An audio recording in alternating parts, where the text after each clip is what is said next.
সম্পাদক শামীম ভাইয়ের নেতৃত্বে মরহুমের প্রতি শ্রদ্ধা নিবেদন করছেন ইসমিত নেতৃবৃন্দ।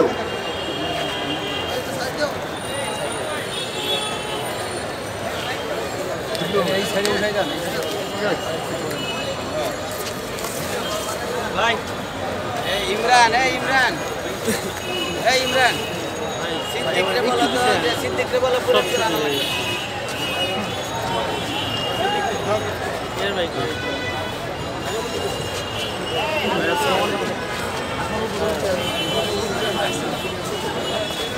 দর্শক, জাতীয় প্রেস ক্লাবে পিন্টু ভাইয়ের জানাজা শেষে বিভিন্ন সংগঠনের পক্ষ থেকে শ্রদ্ধা নিবেদন করা হলো।